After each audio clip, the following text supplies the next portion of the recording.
Balik kapitan ha. Glory to God. Amen. Amen. Perti gamay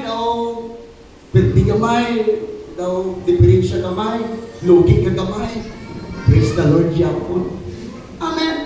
Amo lang gusto sa Diyos. Pero kung ara kita sa pagkabuhi, sa pagkamakasasala, wala din kita sa distraction.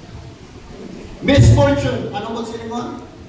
Kung ara kita sa ginatawag nga kalakutan, I'm not saying kita na ha, this is a reminder sa aton. Wala ko nagsiling nga, makasasana ka mo diriya, wala. Kung siningon, amo ni siya ang dangatan, amo ni siya ang maging resulta kung magbalik kita dito sa pagpakasala. Ano na? The fifth one, misfortune. Ano mo siningon? Di malas. Sa mga kalimutan ng mga dialect, di malas. Kita mo, tanan ka sundan mo daw. Di malas. Nga, kay anak ka sa sana. Gagamuhin kita sa ginatawag na kalautan.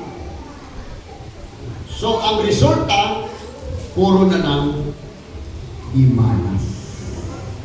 Pero subong, kay ara ka sa ginatawag na karakter sa paghinulsol, ara kita dinatanan, ang resulta, number 1, diba, 5 characteristic of sin, ina, subong, characteristic of repentance. Ano naman ang makita naton kung ang isa ka tao nagahandog nga maghinulsol? Nagahandog nga magbago sa iya na kaugalingon. Just like the prodigal son. Ano nakita natin?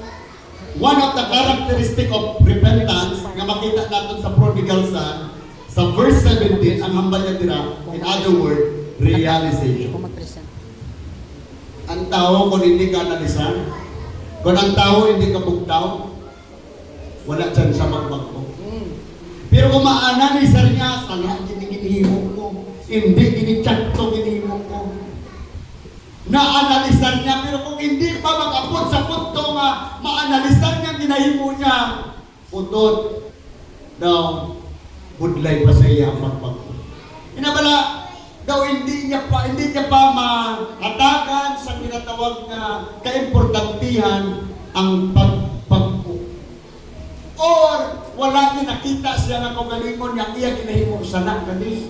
Example, ang pagdaya sa luto or ang pagsugal. Hindi niya na ma-identify niya sana unless hindi niya mabaluan niya inagali sana. Dapat ma-identify nato ng isa ka bagay sala bala o hindi. Kaya kung hindi nato na ma-identify, hindi makapot sa punto na maka-analisar kita. Just like sa ginihimo sa prodigal son. Kita mo, prodigal son, gikuha niya ang mana niya. Buhi pa ang iyang amay.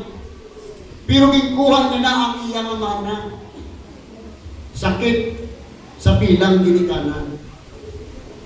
Nga, buhi pa ang ginikanan. Kapangayo na mana ang bata. Sakit na niya. Pero kay tungod kay gusto sa bata niya, ginahatag sa mama.